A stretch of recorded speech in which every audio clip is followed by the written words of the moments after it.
Maravilhoso é o nosso amado Senhor Jesus. Estamos reunidos nesse nome precioso, nome de Jesus. A Ele toda a glória, toda a honra, toda a majestade, todo o poder. Vamos orar uma vez mais, vamos pedir que sejamos socorridos uma vez mais nessa noite, como Ele nos falou pela manhã de maneira tão graciosa, tão gloriosa, diante da mesa. Rogamos ao mesmo Espírito Santo que nos socorra uma vez mais nessa noite e a palavra venha falar no nosso coração. Ah, maravilhoso Senhor, como Tu és belo, como Tu és lindo. Nós queremos colocar todo o nosso ser diante de Ti, do Teu trono, nosso espírito, que é o lugar da Tua morada, nossa alma, que é o ambiente da Tua manifestação.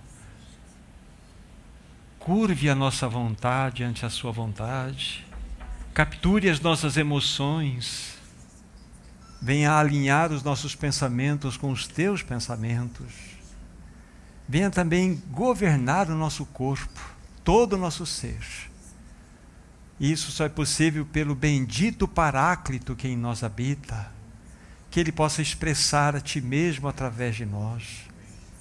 Que nessa noite, ao abrir a palavra, realmente sejamos edificados por ela.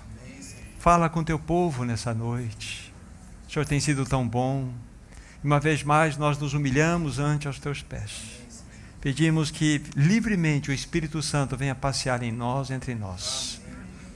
Tudo isso nós te rogamos a Ti mesmo, amado Senhor Jesus, para a glória de Deus Pai. Amém. É possível que todos os amados irmãos saibam que nós já introduzimos um assunto com vocês a respeito de uma nova série que vamos estar tratando, que tem como título maior Os Milagres de Jesus. No primeiro encontro que tivemos, nós fizemos uma introdução geral de tudo aquilo que vamos estar tratando com nossos amados irmãos, sobre os milagres do nosso amado Senhor Jesus Cristo.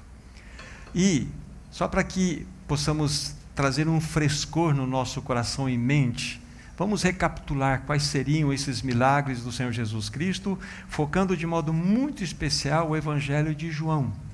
Vocês se lembram, nós já falamos isso com um pouco de cuidado na primeira reunião sobre este tema, e nós ali destacamos que há 7 milagres mais um. Esse um seria depois da ressurreição de Jesus Cristo. O primeiro milagre está relacionado ali no capítulo 2, que é a transformação da água em vinho. E é exatamente neste milagre que nós vamos nos deter um pouco nessa noite, com a ajuda do Senhor. O segundo milagre encontra-se no capítulo 4, que é a cura do filho do oficial de um rei. No capítulo 5 já temos lá o seguinte milagre, que é a cura do paralítico. No capítulo 6 nós temos 2 milagres. O primeiro é a multiplicação dos pães e os peixes, o primeiro milagre da multiplicação. E no mesmo capítulo 6 nós temos lá o registro que Jesus andou por sobre as águas. Aí nós temos no capítulo 9 o 6º milagre, que fala-nos da cura daquele que era cego de nascença. E por fim, o 7º e último milagre, capítulo 11, que trata da ressurreição de Lázaro. Então são 7 milagres. Aí o 8º milagre que eu me referi, ele aconteceu depois da ressurreição de Cristo. Então ele aparece lá junto a seus discípulos no Mar da Galileia, e acontece aquela multiplicação dos peixes, 153 peixes. E nós falamos um pouquinho a respeito disso naquele primeiro encontro nosso. Mas eu disse para os meus irmãos, que estes 7 milagres, de modo muito específico, do Evangelho de João, tinham uma finalidade extremamente única e importante. Vocês vão se lembrar, não precisam abrir, lá no capítulo 20 do livro de João, capítulo 20, versículo 30 e 31, vocês vão perceber que estes sinais que foram registrados aí no Evangelho de João, tinham como finalidade maior revelar-nos 3 coisas fundamentais: mostrar que Jesus é o Cristo, Ele é o Messias. Segundo lugar, que Jesus é o Filho de Deus. Em terceiro lugar, para que crendo em seu nome tenhas vida. Isso significa que ele é o Salvador. Então, os três objetivos fundamentais do registro desses 7 sinais que foram feitos por João aqui, tinha como finalidade quase que específica, exatamente trazer-nos essas 3 evidências claras a respeito do nosso amado. Jesus é o Messias, ou o Cristo. Jesus é o Filho de Deus e ele é o Salvador. Então, tudo isso vai gravitar aqui para nós, dentro da temática que teremos nessa noite, para vocês. Vocês se lembram que eu havia dito que os evangelhos, os 4 evangelhos, são 3 sinópticos e o evangelho de João. E nós temos a totalidade em torno de 35 milagres registrados. E dentre esses 35, 7 são sacados, eles são caracterizados como sinais. Então, qual é a diferença de sinais e milagres? Todos os sinais necessariamente são milagres, mas nem todos os milagres são sinais. Isso que eu disse aos meus irmãos, porque sinais aqui, que são evidenciados em cada um desses milagres, tem como objetivo aquelas 3 realidades: mostrar que Jesus é o Messias ou o Cristo, Jesus é o Filho de Deus e ele é o Salvador. Então nós vamos ver essas características aqui neste evangelho. Só para vocês também terem um pouco aqui de estímulo para estudarem, os evangelhos sinópticos, Mateus, Marcos e Lucas, são chamados sinópticos. A palavra sinópticos significa o seguinte: mesma visão, simplesmente isso. Os 3 evangelistas tiveram uma mesma percepção e escreveram seus evangelhos de modos semelhantes quando eles olharam para a obra e a pessoa de Cristo. São muitas verdades que são similares. Nós temos o proto-evangelho, que é Marcos, e normalmente a gente se vê isso, alguns estudiosos afirmam isso, que tanto Mateus como Lucas, o historiador, colocaram os olhos no livro de Marcos, e viram ali também, além das revelações que eles tiveram, viram ali um caminho para escrever os seus evangelhos. É por isso que há muita similaridade nesses 3 primeiros evangelhos. Por isso, sinópticos, mesma visão. Diferentemente de João, que foi escrito praticamente já no final do ano 90, né, que João, ele viveu até 96 anos aproximadamente. Então ele está em Éfeso, ele vai escrever a sua última carta. Essa foi a última, não foi Apocalipse, foi João. E João, então, ele trouxe a revelação no seu espírito da grandiosidade, da excelsitude, da encarnação do Verbo, da divindade de Cristo. Então nós temos essa beleza diante dos nossos olhos. Então, basicamente, né, o que nós falamos com vocês introdutoriamente foram esses detalhes que eu expus para vocês. E hoje nós vamos, então, juntos, com a graça de Deus, entrar para observar um pouco das verdades que envolvem o primeiro sinal ou milagre. Evangelho de João, por favor, capítulo 2. Evangelho de João, capítulo 2. Aqui nós vamos ler os primeiros 11 versículos. Evangelho de João, capítulo 2, a partir do versículo 1. A palavra de Deus assim diz: 3 dias depois houve um casamento em Caná de Galileia, achando-se ali a mãe de Jesus. Jesus também foi convidado com os seus discípulos para o casamento. Tendo acabado o vinho, a mãe de Jesus lhe disse: eles não têm mais vinho. Mas Jesus lhe disse: mulher, que tenho eu contigo? Ainda não é chegada a minha hora. Então ela falou aos serventes: fazei tudo o que ele vos disser.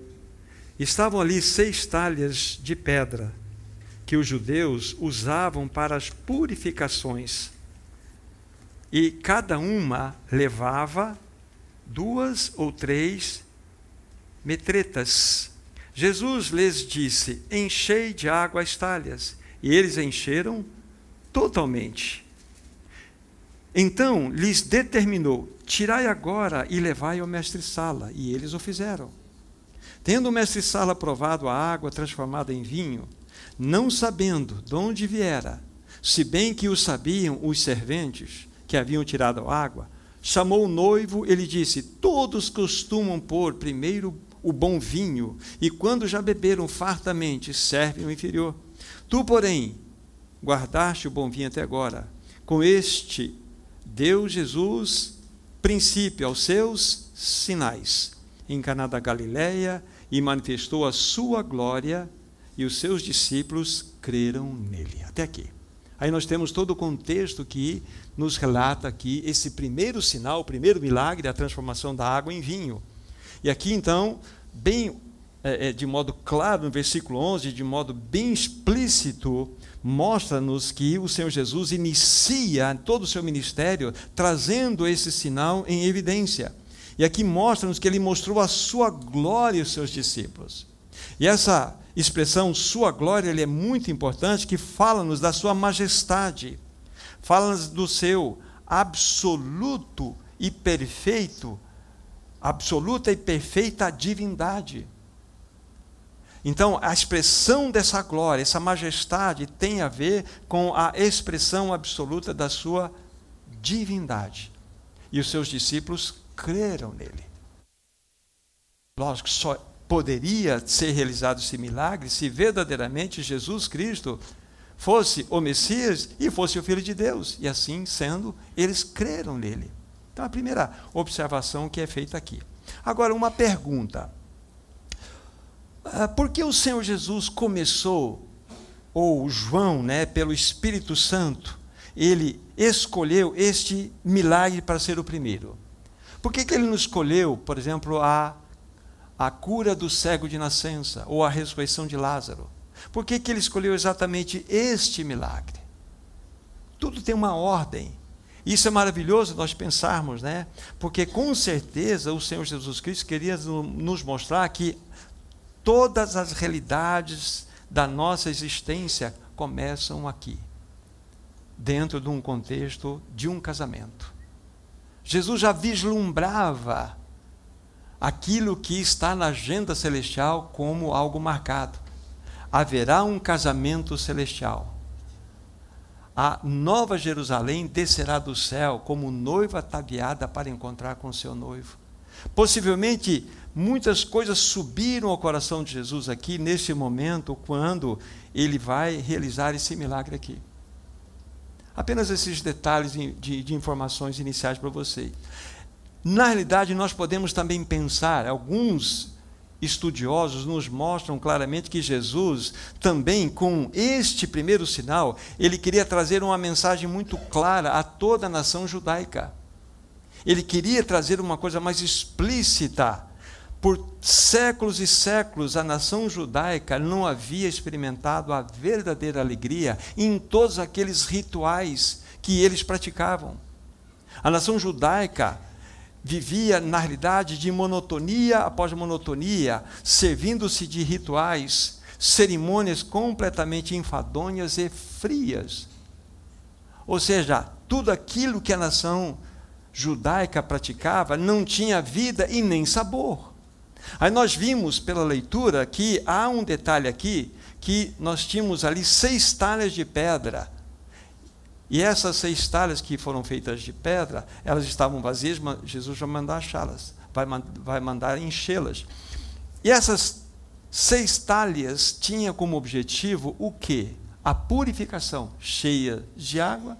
Os judeus, então, quando eles chegavam da rua, tocavam uma coisa impura, eles pegavam uma porção daquela água e se lavavam.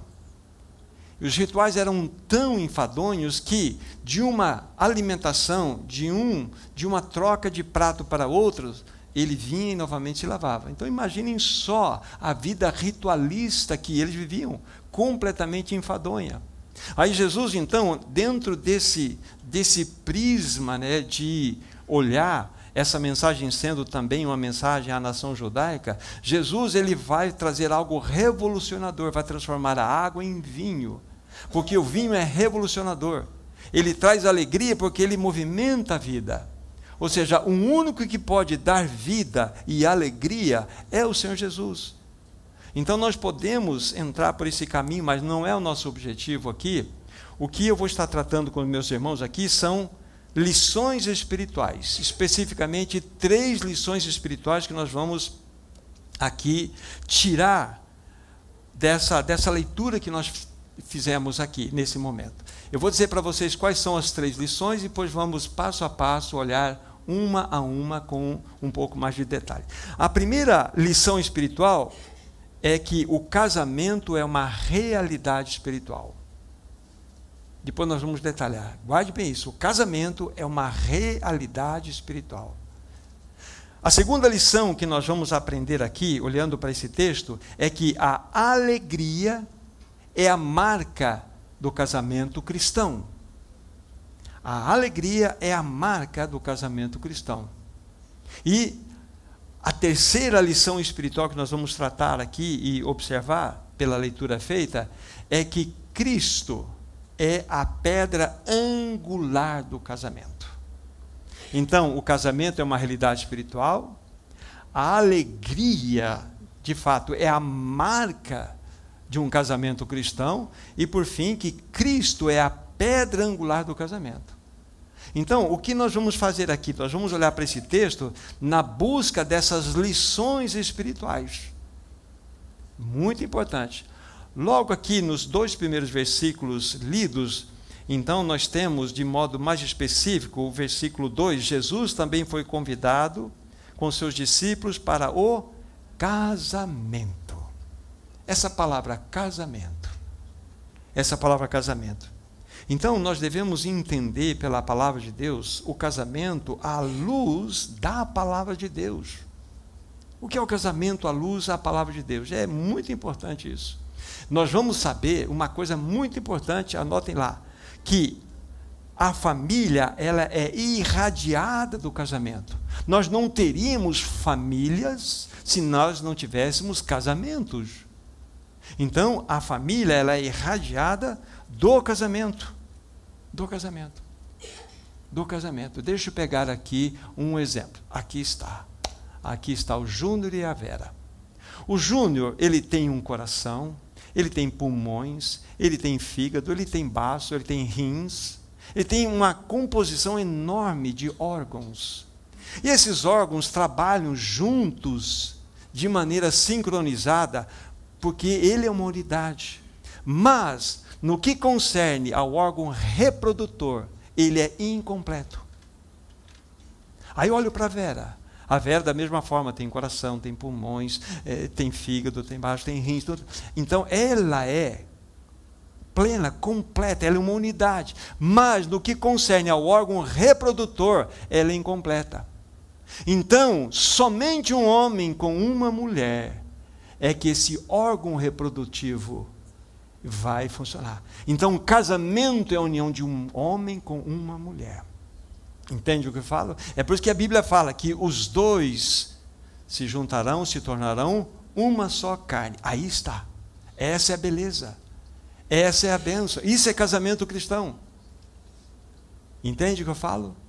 Por isso que na matemática divina, o casamento 1 mais 1 não é 2, é 1.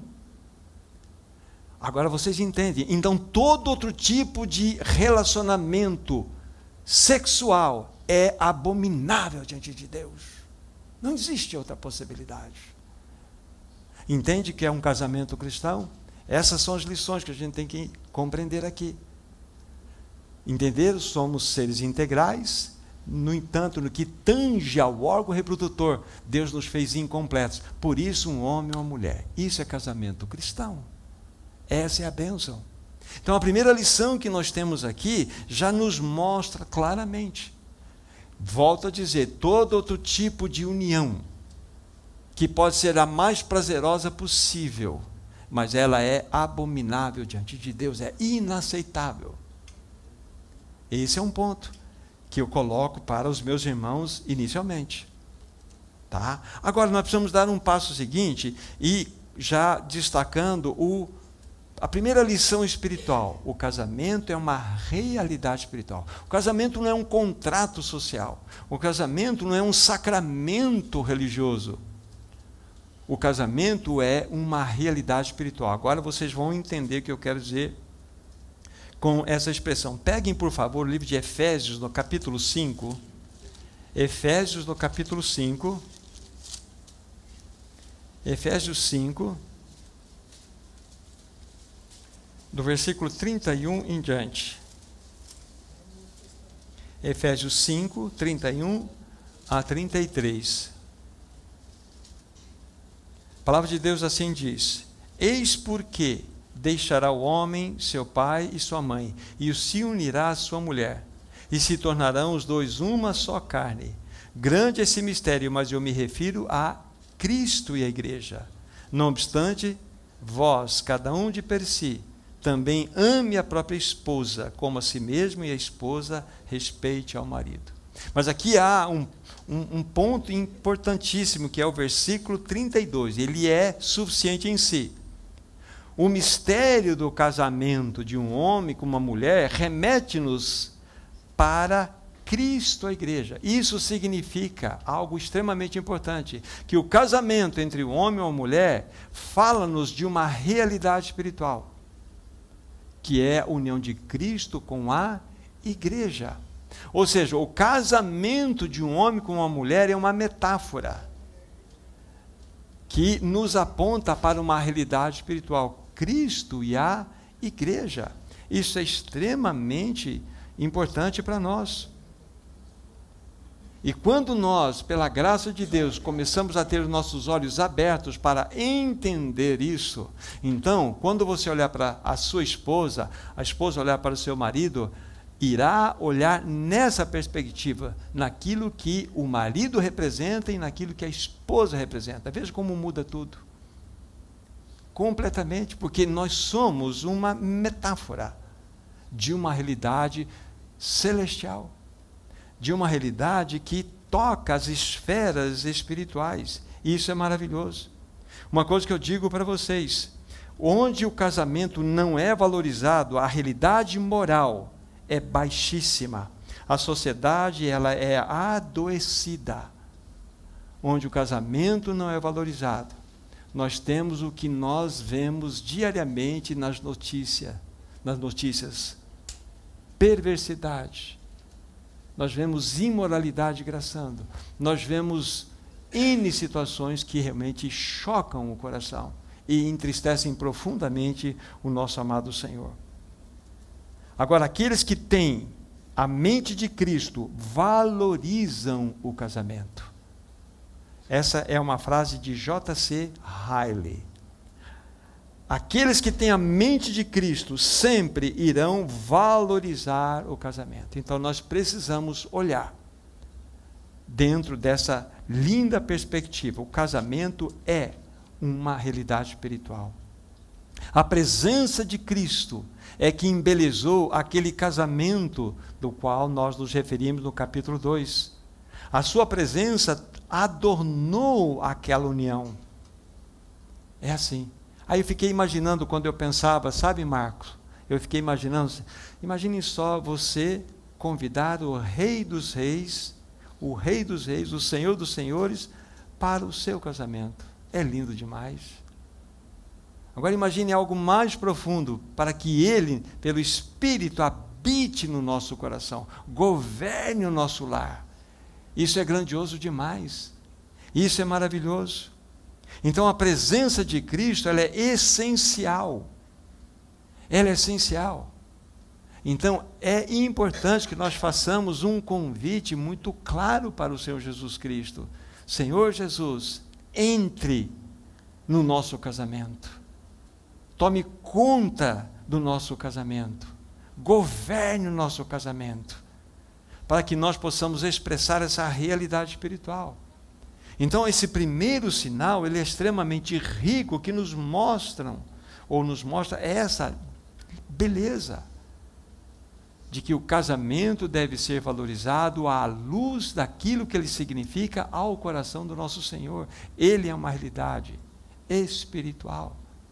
Isso é tremendamente lindo. Quando, por exemplo, dentro desse aspecto, né, do assunto o casamento sendo uma realidade espiritual, quando vocês estudam o livro de Cantares de Salomão, então nós temos ali uma descrição de um romance muito lindo entre Salomão e Sulamita. Sulamita, na realidade, é o feminino de Salomão. Tá? E ali tem a descrição muito clara de um relacionamento muito lindo. O noivo buscando conquistar o coração de uma noiva completamente, distraída, completamente, deslocada para todos os lados, mas que não via o coração do noivo apaixonado por ela. Então todo o livro ele transcorre diante desse pensamento.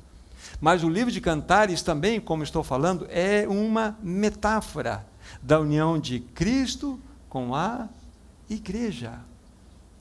E é lindo quando você lê Cantares de Salomão nessa perspectiva, você ganha muito. Você vê como o nosso amado Senhor Jesus Cristo é apaixonado pela igreja. Como, de fato, ele busca conquistar o coração da sua amada. Há muitas coisas que nós temos registrados ali no livro de Cantares que nos ajudam muito. Apenas só em citações, dentro desse processo de conquista do amor infantil da noiva para um amor mais jovem, para um amor maduro, há algumas etapas que falam do crescimento espiritual da noiva, das várias provações que são necessárias acontecer na vida da noiva para que ela seja completamente rendida ao noivo. Há uma citação, que é a primeira, quando ela está naquele momento de ser conquistada, mas ainda o seu coração é muito voltado a ela mesma. Ela diz o seguinte: o meu amado é meu, e eu sou dele. Então veja só essa expressão. Primeiramente, o meu amado é meu, e eu sou dele. Mas primeiramente, ela domina. Mas no avanço espiritual da noiva, nos trabalhos que aconteceram na vida dela, ela muda o seu discurso, ela vai inverter. Eu sou do meu amado, e o meu amado é meu. Então ela melhorou nesse aspecto de rendição ao seu amado. Ela disse primeiramente que eu sou do meu amado, mas ela ainda continua dizendo, mas o meu amado é meu.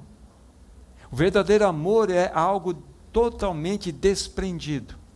Já quando ela está num processo já de maturidade, ela avançou, então ela vai dizer a última frase, que é a seguinte: eu sou do meu amado e ele tem saudades de mim.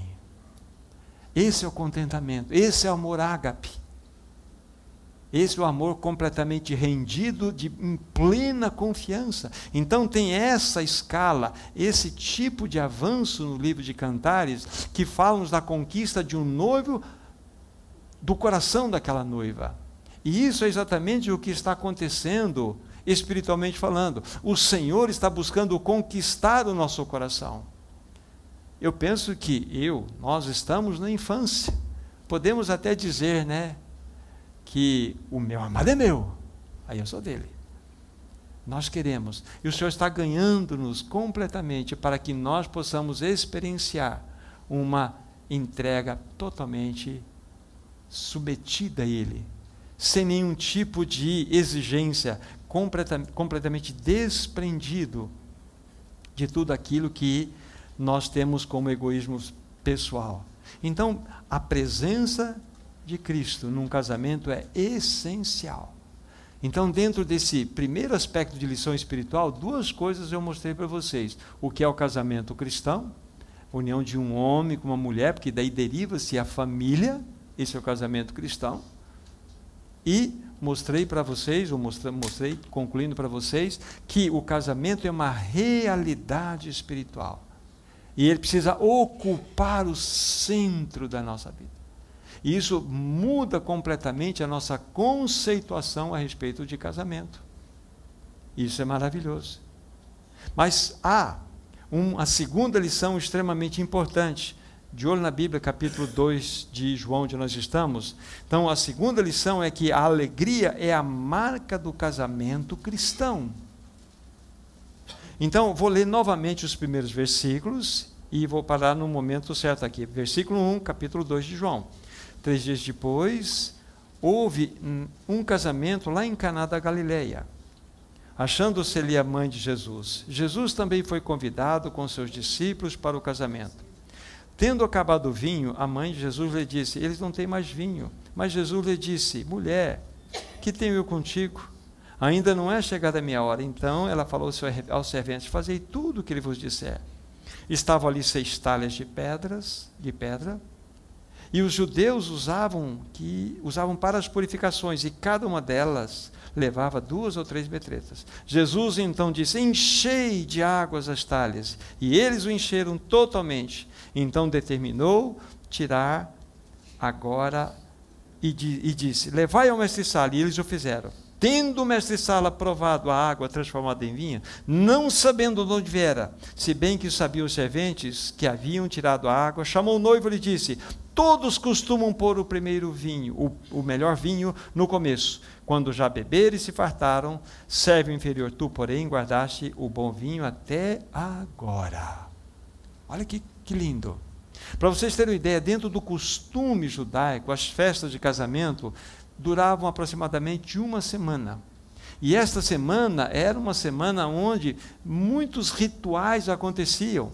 E o vinho para o judeu era extremamente importante. A falta do vinho para uma festa de casamento, até alguns rabinos diriam o seguinte: era motivo de desgraça para a família. Tamanho valor que eles davam à utilização do vinho. Era impressionante. Então, estava numa situação que era extremamente delicada para aqueles que estavam oferecendo a festa, os noivos no caso. Muito importante também dizer que esses judeus, quando eles elegiam o vinho como algo extremamente prioritário, eles estavam dizendo, isso era um costume, que na realidade o vinho era um símbolo de vida e de alegria. Quando faltasse vinho na festa de um casamento, é que não haveria vida e nem alegria. Então o que aconteceu aqui? Faltou vida e alegria.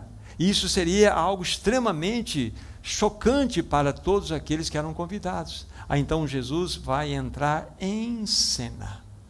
É o único que verdadeiramente pode mudar completamente o contexto de um ambiente morto para um contexto onde vai haver uma festividade. Só Jesus tem a capacidade de fazer isto. Na realidade, o selo do cristão, o selo de um casamento cristão, precisa ser alegria. Eu falo muitas vezes, olhando para a minha própria experiência, eu tenho aprendido muito. Eu era uma pessoa extremamente rígida. Às vezes uma pessoa extremamente, sabe, sisuda. Sabe, era tudo muito milimetricamente controlado. Isso traz um dano, um peso para o casamento. Nós devemos ser pessoas leves, pessoas que tenham bom humor, pessoas que realmente possam rir dos próprios erros. A coisa mais bela que eu aprendi é rir dos próprios erros. Agora, quando nós somos rígidos, quando nós somos sisudos, quando nós temos essa postura, que coisa triste. Onde estará a alegria do casamento? O casamento deve ser um ambiente, sabe, de leveza, de bom humor. Um casamento suave, sabe, onde aqueles que já têm os filhos possam trazer aos filhos essa realidade. Que o casamento ele deve ser vivido dentro dessa perspectiva de uma alegria. De uma alegria, de algo que realmente seja suave para o nosso coração. Então o selo do cristão deve ser sim a alegria. Quanto tempo nós perdemos? Quanto tempo nós perdemos no nosso relacionamento por causa da nossa sisudez? Quanto tempo nós perdemos no nosso relacionamento por termos espírito de cobrança, de crítica, de acusação? É terrível, nós perdemos muito tempo. Recentemente, há uns poucos meses atrás, eu ouvi uma mensagem, vou dar o nome do irmão César Conegliano. Ele estava ministrando num lugar, e eu peguei uma mensagem muito pontual, e ele estava falando desse grande perigo que nós podemos incorrer, familiarmente falando, dentro do nosso lado, da nossa casa, em especial quando temos filhos. Porque quando nós trazemos para a mesa situações de crítica, de acusação, de cobrança, sabe, de maledicência, ele falou desse jeito, é como se nós estivéssemos dando uma cadeira para Satanás sentado ao nosso lado, almoçar conosco. Isso é muito sério, aquilo me pegou, é muito sério. Então nós devemos entender que essas realidades negativas, das quais eu pude experimentar, infelizmente, sabe, é pôr a boca no pó, nos arrepender, buscar um caminho de completa libertação disso, para que nós sejamos livres. O casamento deve ser um ambiente de alegria, de alegria. Agora, eles pegaram aquelas 6 talhas, né, que tinham lá. Se vocês fizerem as contas, nós vamos ter lá em torno de 500 litros de água. É um bocado de água que seria transformado em vinho. Agora você fica pensando, mas Senhor Jesus ia transformar em vinho, vai encher a cara vai dar o porre naqueles caras? Será que Jesus tinha isso na intenção? Dar um porre, uma bebedeira para eles? Não é assim. A maneira que é feita aqui não tinha nada a ver com isso. Quando a gente vai pensar dentro dos costumes judaicos, era na realidade 3 partes de água e uma pequena parte do vinho. Para que isso não pudesse gerar nenhum tipo de algo que iria contradizer a própria mensagem de Jesus contra os beberrões.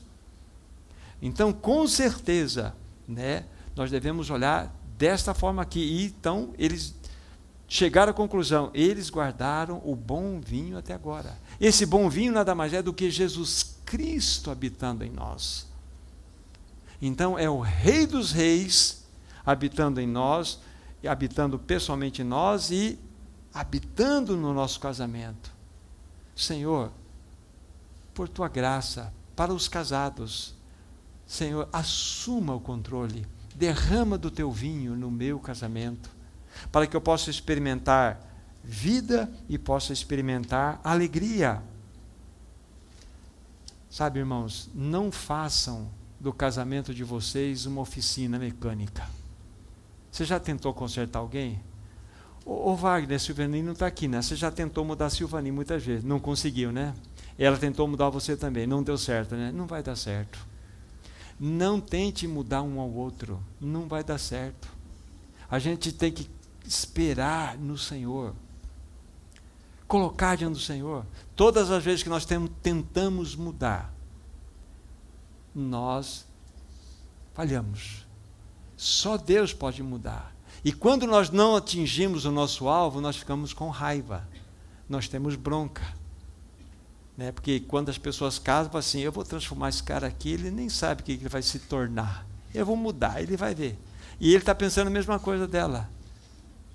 Eu vou mudá-la completamente, ela vai ver como se faz uma mulher. O duro que não vai funcionar mesmo. Não muda. Já tentou mudar, não dá, né, irmão? Não muda. Não muda. Então nós precisamos confiar no Senhor. E quando a gente vai para esse campo da oficina, nós sofremos. Então vai para o campo da graça. Senhor, o Senhor pode, primeiramente, me mudar para que eu possa amar o meu cônjuge dessa forma. Mas você não conhece meu cônjuge. Pois é, mas não precisa conhecer. Mas é o Senhor quem vai mudar. É o Senhor quem muda. Nós somos cheios de manias, cheios de coisas, cheios de, sabe, situações que nós herdamos que só o Espírito Santo pode nos socorrer, gente. Então confie no Senhor. Então, esse segundo aspecto de ensino espiritual é a marca do casamento cristão, é a alegria. É a alegria. Eu estou olhando dentro desse primeiro sinal, que nem eu falei para vocês, considerando as lições espirituais, propriamente dita, voltada para o relacionamento. E quando nós, de fato, convidamos o Rei dos Reis para habitar em nós, para ele realmente ser o cabeça no nosso casamento, então nós vamos desfrutar dele em nosso casamento. Nós vamos, de fato, experienciar a graça. Sabe, meu irmão, um crente sério é um crente feliz, é um crente alegre. O crente mais sério que você pode encontrar, do ponto de vista bíblico, é o crente feliz, é o crente alegre. Você quer ser, de fato, um cristão sério? Então você é alegre. Você não é o, sabe, que fica procurando, né, para esmagar. Você se rende ao Senhor. Essa é a questão. Lá em Filipenses 4:4 está escrito assim: alegrai-vos no Senhor. Outra vez digo, alegrai-vos. Quando você vai olhar Gálatas 5:22, que nos fala ali, né, essa passagem dos frutos do Espírito, começa lá, amor, alegria. Alegria é a marca registrada do cristão. A alegria deve ser a marca real do casamento cristão. Essa é a bênção. O bom humor deve fazer parte da vida relacional. Essa é a grande bênção. Lá em Romanos 14:17, que eu gostaria que vocês abrissem comigo, mostra-nos ali o texto que uma das características do reino de Deus é exatamente isso que nós estamos falando aqui. Romanos 14:17. Olha só a característica do reino de Deus. Porque o reino de Deus não é comida nem bebida, mas justiça, paz e alegria no Espírito Santo. Alegria no Espírito Santo. Então, é uma das características do reino de Deus, a alegria. Então, a alegria ela deve permear a vida dos santos, deve permear a igreja, deve permear o relacionamento, o casamento, a família. O reino de Deus não é comida, não é bebida, mas justiça, paz e alegria no Espírito Santo. Essa é a bênção. Então, a primeira lição espiritual que nós vimos nesse primeiro sinal é que o casamento é uma realidade espiritual. Nós somos uma metáfora. Nós devemos refletir essa relação de Cristo com a igreja. Essa é a grande bênção. E o Espírito Santo, realmente, é Ele que tem nas mãos o poder e a capacidade de trazer essa realidade para cada um de nós experimentarmos esta compreensão de que o casamento é uma realidade espiritual. Segunda lição, que a alegria é a marca de um casamento cristão. Por fim, a terceira lição espiritual, que nem eu disse para vocês, Cristo é a pedra angular do casamento. Ele é a pedra angular. Isso é extremamente significativo para nós. Talvez você já tenha estudado sobre isso, e a Bíblia fala muitas vezes a respeito de pedra angular, ou pedra de esquina. Uma das menções que é muito comum é o Salmo 118, eu vou ler para vocês aqui, versículo 22. A pedra que os construtores rejeitaram, esta veio a ser pedra principal, pedra angular. Verso 23, isso procede do Senhor e é maravilhoso aos nossos olhos. Só uma observação aqui. A Bíblia fala que a pedra que os construtores rejeitaram veio a se tornar a principal. Sim, Jesus vai usar esse texto por algumas vezes, mostrando que ele é a pedra angular, a pedra de esquina que foi rejeitada. Mas dentro da história rabínica, da tradição rabínica, então, quando aconteceu a construção do templo de Salomão, então o templo seria construído num monte, a pedreira estava bem distante do monte. Então os construtores, com todas as medidas das pedras que seriam cortadas, foram para a pedreira. E lá eles cortaram todas as pedras. Um monte de pedras nas medidas que foram dadas. E começaram então a carregar as pedras para o monte para montar lá o templo. Só que uma dessas pedras, que era uma pedra que tinha um corte completamente desforme, completamente diferente de todos os cortes, os construtores falaram assim, não, isso aqui deve ser algum erro no corte. Vamos desprezaram essa pedra e deixaram no vale de Rinom. E foram para o monte e lá começaram a construção, foram, até que chegaram num determinado momento e faltava o quê? Uma pedra. E sem aquela pedra não haveria a construção. Quando então um daqueles construtores veio a se lembrar, há uma pedra que tinha sido esquecida. Então eles vão lá, buscam a pedra e encaixam a pedra. Então, uma das tradições rabínicas é exatamente dentro dessa característica. Uma pedra que tinha sido esquecida, pedra angular. Agora, para vocês entenderem de uma maneira fácil, depois vocês podem pesquisar. Então, tanto na região da Palestina, lá em Israel e outros movimentos, mesmo em algumas cidades romanas, você vê muitos arcos, ou pontes mesmo. Elas são construídas em forma de arco. E quando vocês vão perceber, as pedras são exatamente iguais, eles fazem um tipo de uma colagem temporária dos dois lados. E bem no meio existe aquilo que chama-se pedra angular. Ela tem um corte diferenciado, ela encaixa ali. Então, quando ela é encaixada, então quanto mais você força de um ângulo desse arco ou do outro, mais elas ficam firmes. Porque aquela pedra angular torna a ponte, vamos dizer assim, indestrutível dos limites que eu estou colocando para vocês aqui. A única forma daquela ponte ser quebrada, aquele arco ser quebrado, é se esmagar aquela pedra. É essa a ideia. Como que aquela pedra angular, então, ela tem uma força de equilíbrio muito grande. É exatamente isso. Jesus como pedra angular do casamento. Então, quando você o tem como pedra angular, a única forma do casamento ser destruído é se Cristo for esmagado. Essa é a situação. Então vejam a importância de nós entendermos o que significa Cristo como pedra angular do casamento.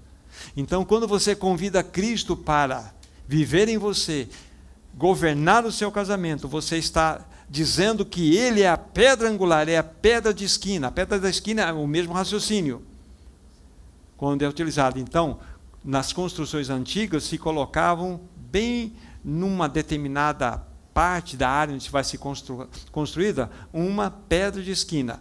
Toda a construção, todas as medidas iriam ser derivadas dessa pedra de esquina. Hoje é o nosso alicerce. Hoje é o nosso alicerce. Mas era assim que era construído. Então havia uma referência, pedra de esquina, pedra angular. E sempre nos aponta para Cristo. Ele é a medida de todas as coisas, absolutamente tudo.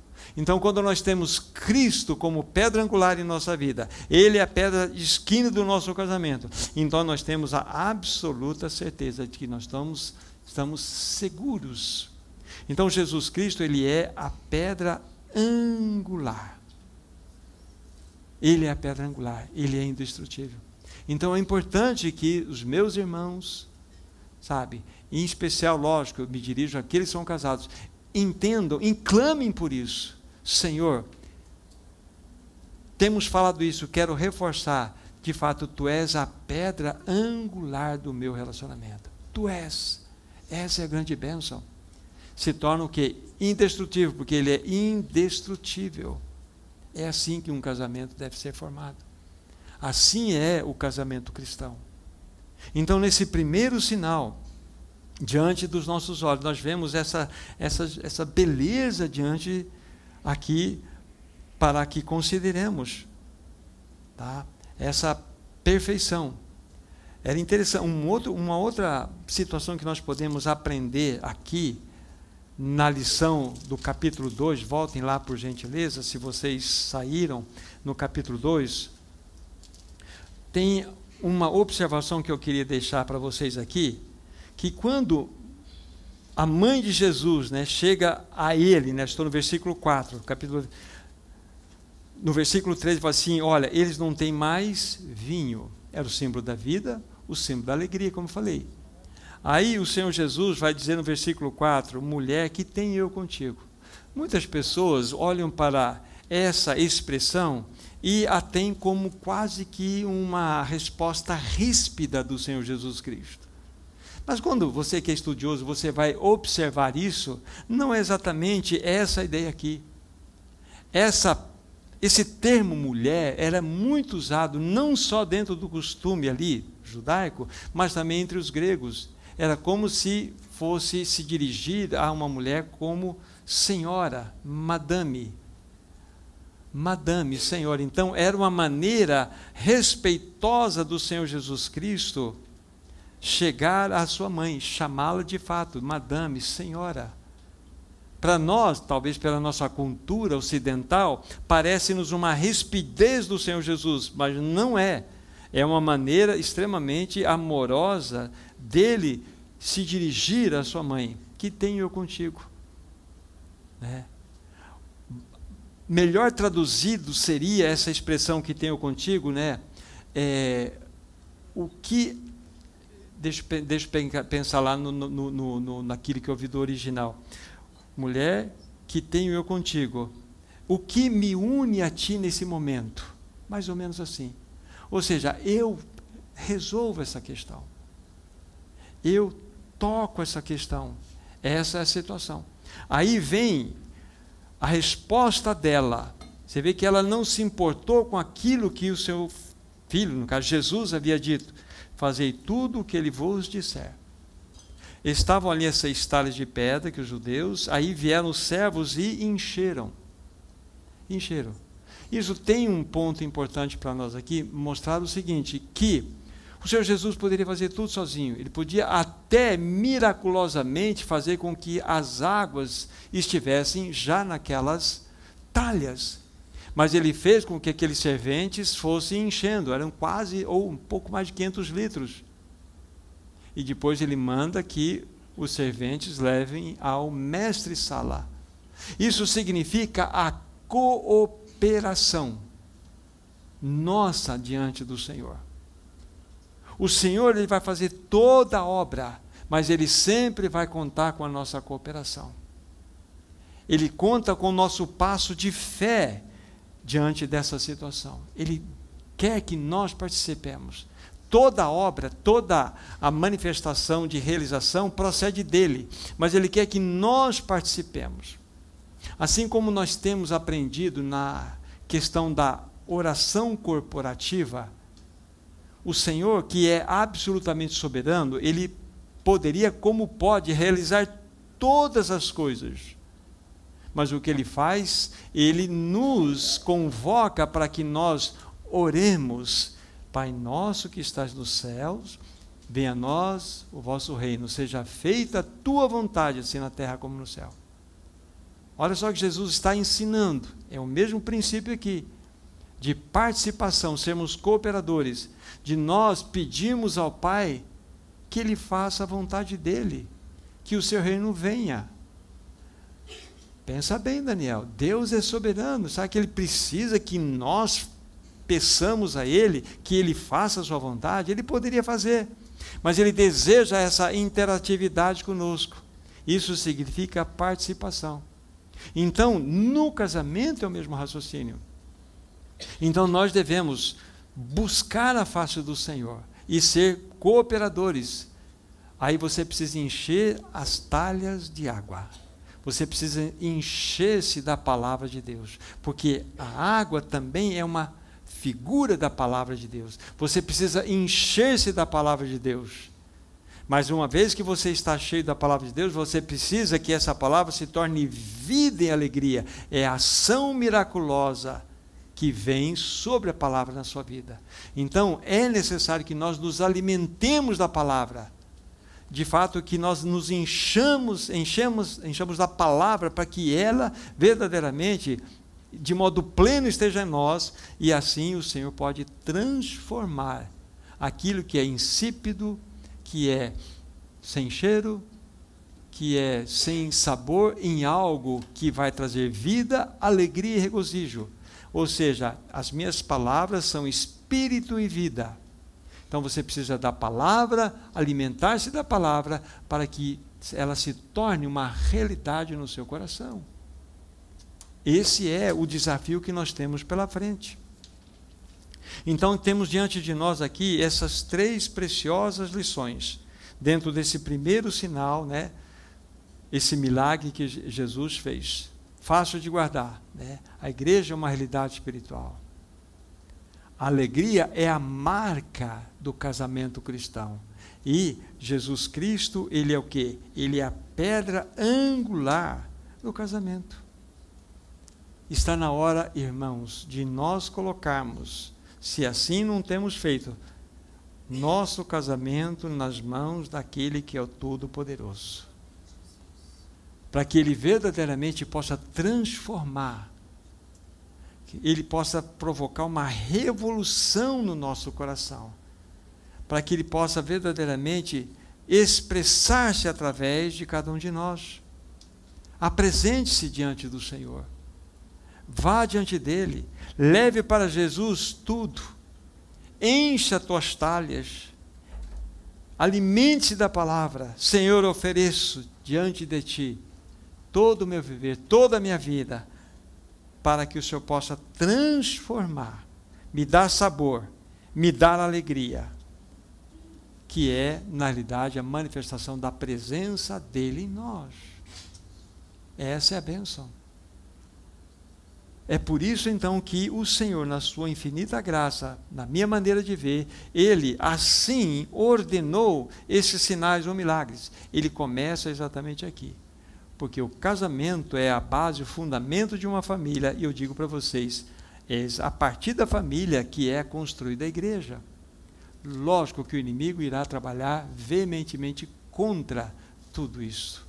Nós devemos, então, nos posicionar, realmente, e batalhar por aquilo que o Senhor deu à sua vida naquela cruz. Então, que o Senhor nos ajude, que verdadeiramente, sabe, ele faz com que nós reflitamos sobre essa verdade. Na vontade do Senhor, na sua sequência, quando nós estivermos olhando o segundo sinal, que está lá relatado no capítulo 4, é a cura do filho de um oficial de um rei. Nós vamos ver também a beleza do Senhor, de como que ele se movimentou, e porque este sinal aqui também ele é caracterizado para nos revelar aquelas 3 importantes situações ou questões que nós levantamos do capítulo 20, versículo 30 e 31. Estes sinais foram escritos para que creais que Jesus é o Messias ou o Cristo, ele é o Filho de Deus e ele é o Salvador. Aqui está. E nesse que nós acabamos de ver agora, estou encerrando, e que nós vimos, os discípulos viram a glória, viram a majestade da divindade de Cristo, e creram no seu nome, de modo explícito está aqui, Jesus como Messias, como Filho de Deus, e o grande Salvador. É assim que o Senhor quer fazer com a nossa vida. Vamos orar, vamos entregar nas mãos dele. Nosso amado Pai, nós somos tão gratos a Ti. Obrigado porque os detalhes da Tua palavra são detalhes preciosos. Obrigado por esse registro tão maravilhoso. Obrigado, Senhor, porque Jesus, Ele está pronto a ir aonde Ele for convidado.